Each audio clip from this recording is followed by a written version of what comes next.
Please welcome Jill Standish, Senior Managing Director and Global Lead, Retail, Accenture.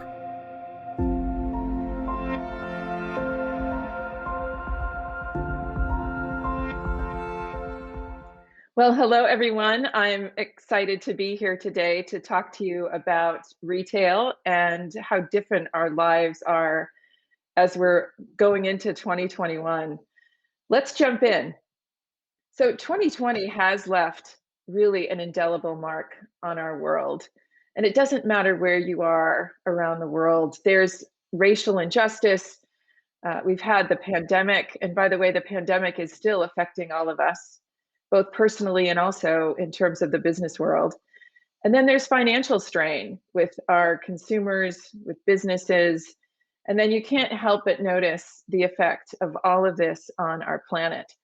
I think the one thing that, if we put this in context to how retailers responded, it was just an amazing year of fast decision making. I mean, if you think back to really in February or March, depending upon where you were in the world, a lot of our stores were forced to shut down. And then we were forced to take our employees and have them work remotely. Something that a lot of us have thought about in terms of should we go remote?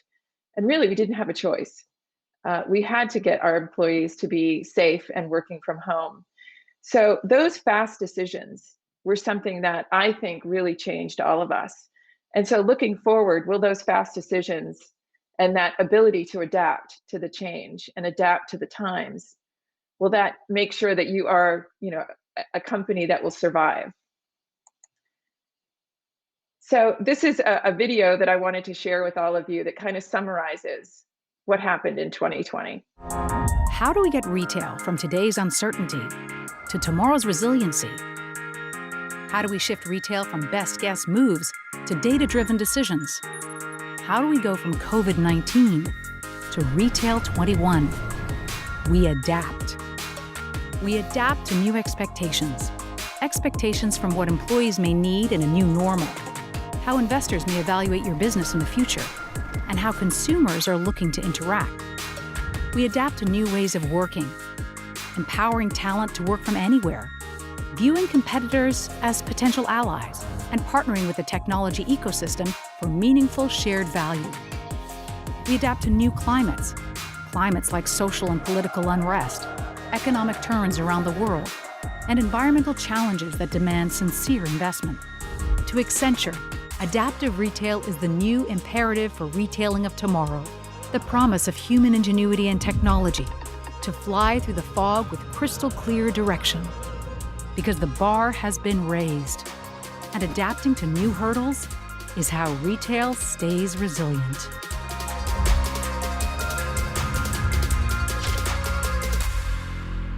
So how can one company respond to all of this? Again, we're looking at a year that was just, you couldn't have predicted the pandemic. You couldn't have predicted what consumers faced with some of the racial tension that happened around the world. And so a lot of companies that I talked to were saying they were flying into a fog. And if you are flying into a fog, you want instrumentation. You want information.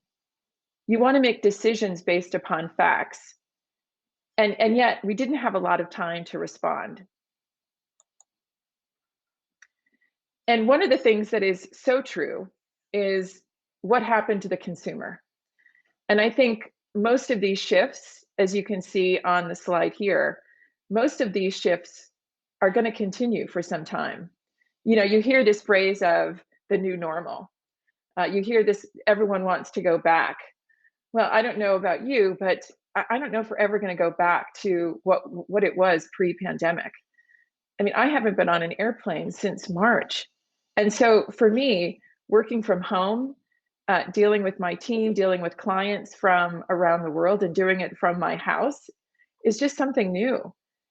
And I don't think I'm going to get on a plane to travel around the world like I did before, because I think clients are really used to having us talk to them through this medium. And it really changed the way business is done. So here's just a few of the trends that I think consumers, human beings really, are looking at in terms of trends. First of all, hunker down at home. Most of us are spending, whether most of the year actually working from home, and it's not working from home, it's schooling from home, shopping from home. I mean, our life does revolve around our home. And some of the things that it changed was things like cooking. I mean, here's a wonderful stat of Gen Z. 52% of Gen Z have tried new recipes, and they're going to be continually cooking. Now, I don't know if we're going to be baking bread after things are, if the pandemic starts to go away. But still, this ability to, that fundamental, I'm cooking more, I'm not going out to eat as much, I'm not eating while I'm on my way to work. Those are things that I think will stick. Saving for security. I mean, most people were nervous about their income, and countries around the world did have stimulus, but saving for and making sure that they use those financial situations to really change how they viewed their shopping was huge this year. Digital, you can't even think about anything about 2020 without saying it accelerated digital rotation. I hear any stat from 5 years to 10 years. I mean, we knew some of these trends were happening, but the fact is that people were forced to do digital shopping more than ever. And I think people realized, especially in certain categories, like grocery, for example, that it was easy, that it wasn't that hard. And so we're going to see digital be part of our life. And what does that mean for retailers, how they reach consumers? If people are spending 12 hours a day in front of a medium, in front of a screen, doesn't that change the way that you're marketing to them? Doesn't it change the way that you're trying to show up and be different? The other one is expectations.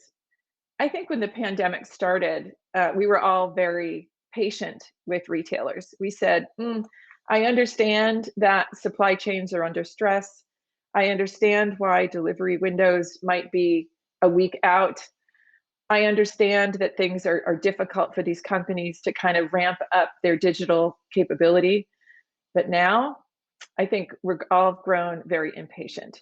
And so you'll see here this stat around, maintaining, if in fact your delivery isn't as expected, fast, free, and on time, a lot of people will shift. And so that expectation is now different than it was, let's say, 11 months ago. And I think this last trend, which is amazing to me, is how it really changed how people think about consuming. And this is consuming consciously.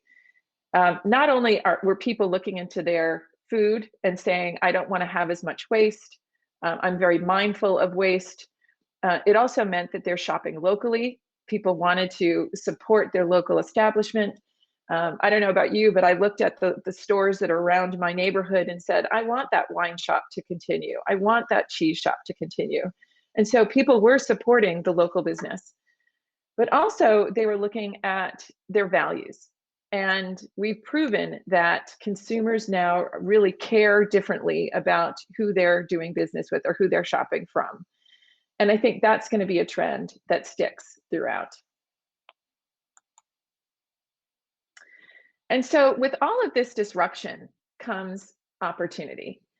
And one of our surveys talked about in Japan specifically that 60% of consumers wanted businesses to build back better. I mean, if you think about it, if you wanted to start over, you don't rebuild the way you had it. You actually try to improve. And so this is an opportunity for us as an industry to think differently about the future and deal with things that aren't going to change. The fact that digital is here to stay, the fact that consumers are still a little bit fearful of going into malls and going into stores. What does that all mean for us going forward? So in order to navigate these changes, retailers really need to think about these 4 trends. How to make decisions, again, flying into the fog. How do you make decisions with more instrumentation? How do you play what if games? I mean, listen, if you're a retailer and you're looking at potential store closures or certain ports in your supply chain, certain ports that are maybe shut down because of there's too many people who are ill, or there's too much clogging in the supply chain, or country, you can't get supply from a certain country. Those what if decisions are really important. And now, because of the ability to get information and to get information from and data from outside of your firm, you can play these what if games. What about supply chain? I mean, everyone admitted that supply chain took a really hit this year. It was just very difficult for all of us to understand where things were in the supply chain. It was very difficult to communicate that to a consumer. I think about how many phone calls probably went to a call center this year of consumers saying, "Where is my order?" And how many times companies actually said, "You know, I'm so sorry that things are delayed, here's a discount." Well, that whole instrumentation of your supply chain, if that could be communicated to the consumer, maybe they'd be more empathetic. Maybe they would not put in that call to the call center. So supply chains in general needed to be a little bit more, instead of linear, they needed to be more agile. They needed to be more flexible, and they need to be instrumented so that you could serve that up to the consumer. And then digital experiences. I mean, I'll walk you through some fantastic examples, especially for companies that are in malls, because I know a lot of you are, that's the industry that I'm talking to here, is a lot of the mall operators. Well, digital experiences, man, again, a lot of creativity, yes, but now I think a lot of companies are saying, you know, that measure that I did, that change that I did last year, maybe I better make it a little bit more permanent and take the technology and beef it up so that it's something that will stay. And then the social and environmental expectations. Again, I talked about it a second ago, but over time, we're going to see more and more consumers demand information from you on what are your values as a brand and how are you showing up so that they can understand how you're living up to that expectation. So here's a little bit about the data-driven decisions and some wonderful stats here around companies that are rethinking processes and operating models. That's 74%. C-suites executives are saying they don't have the ability to scale their artificial intelligence. I mean, listen, if you think about it, we are so used to, as human beings, we're used to seeing AI in our daily lives. Think about Netflix. Think about any type of streaming or movie service that you use. We know that there's recommendations that are built upon AI.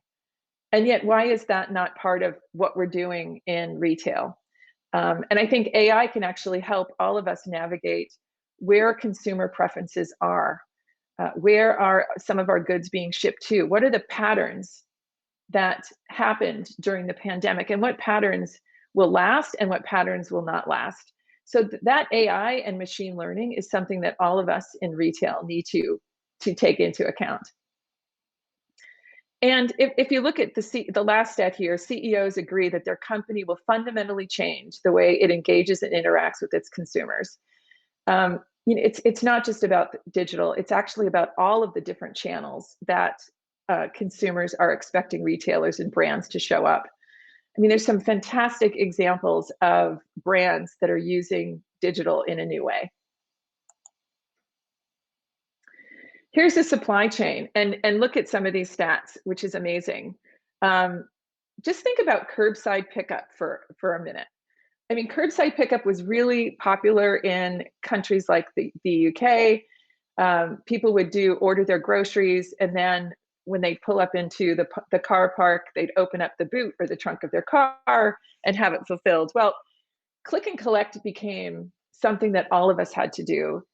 And it was because of, obviously, the security and the safety of employees and consumers. And so here's a couple of stats for you. So Walmart, who we all know, Walmart actually is increasing. 74,000 of their employees are going to be doing click and collect. 5 years ago, that was 1,000 employees. So you can just see how click and collect is something that I think will be here to stay. Galeries Lafayette, a fantastic department store that all of us love in France, they actually are doing exclusive shopping events through digital and allowing consumers to buy from those events and then allowing you to come and pick them up through a click and collect medium. And then El Corte Inglés, that fantastic company in Spain, they actually turned their car park into a car and collect. So again, just very creative measures around the click and collect business. And companies like Nordstrom, I don't know if you know Nordstrom, but Nordstrom is a fantastic department store here in the US. And what they have is small stores called Nordstrom Local. And Nordstrom Local is actually a click and collect permanent location. There's no inventory there. And they started this pre-pandemic, and it was really for understanding why consumers weren't going into the store itself, into the mall. And a lot of reasons had to do with traffic patterns. And so when they had Nordstrom Local, which was a very small footprint, it was a place where you could order online and have it be at Nordstrom Local, so you could just go to your local store. So that click and collect now became permanent and actually helped them during the pandemic.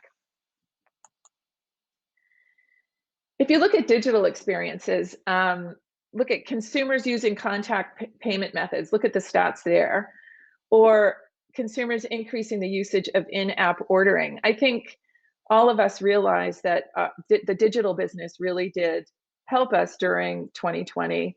And again, whatever stat you're looking at, I'm seeing 20%, 30% increase in digital for a lot of businesses. Walmart and Target, they had fantastic, like 80%, 70% increase in their digital business. So digital will be here to stay, but it's also, what is the experience that you're giving to the consumer? I'm seeing such creativity around how companies are using digital. Couple of great examples. H&M is actually using virtual fitting rooms because they know that returns is something that all of us have to deal with when you're doing more and more of your business through a digital channel. So that digital fitting room is just a great idea so that a consumer can actually see if it fits. Maybe it'll cut down on returns. The other one is, I love these, but if you can consider, especially in the beauty industry, the ability to try on, because you're maybe not going to a store as much, the ability to try on in the privacy of your home. Both Sephora and Chanel have great in-app or online applications for this. And how it works is simple. You actually can see the lipstick choice that you want, and you can click try on and actually see the lipstick choice on you. Think of like Snapchat.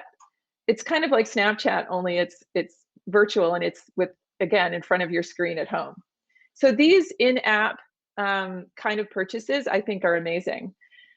So with that, there's another one here, which is around social. And there's some fantastic examples of how consumers are making more environmentally friendly and sustainable ethical purchases and how brands are responding to that. Uniqlo, who I'm sure all of you know in Japan, did some amazing things with their down return.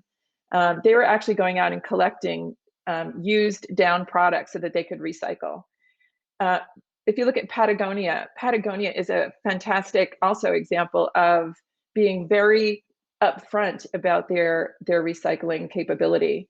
As a matter of fact, I was in a Patagonia store, and right next to me, as I was purchasing a coat for my husband, right next to me, there was a woman going up to the cash wrap, and she had some used Patagonia, slightly used or pre-loved Patagonia gear, and you could tell that she, it was small, so it was probably her kids had outgrown it. And when she took it to the cash wrap, the cashier actually brought out a card, looked at it, and said, "Oh, that vest, And then he said, "Oh, it's in good condition." And he actually gave her $35 for that vest. And I thought, how easy is that? So consider processes like that, allowing such a seamless approach to recycling and returns. But it's not just about recycling. I like to say that there's a bunch of re's, or the R's in retail. So we just talked about recycling, but what about reuse? I mean, there's fantastic examples around the ability to reuse. And great examples of this is Poshmark. Poshmark just IPO'd, and they're worth $7.4 billion now. I mean, and that is a consumer to consumer sales channel. I mean, just an amazing, they have 30 million users. So that secondhand market is supposed to grow 25% faster than the rest of the retail market. So you say to yourself, as a retailer, do you want to be part of that? And I think we're seeing a lot of retailers actually take advantage of it, like Macy's and their partnership with ThredUp. So this idea, So this idea of, again, recycling, reuse, repurpose, and rental, I think are fantastic examples of social and environmental expectations. So with that, listen, adapting and changing with the consumer is something that I always like to say, it's never out, meaning it's never out of style. So I'm hoping that this presentation helped you understand how all of us need to keep adapting, because we don't want to fly into a fog without instrumentation and as much information as possible. Thank you so much.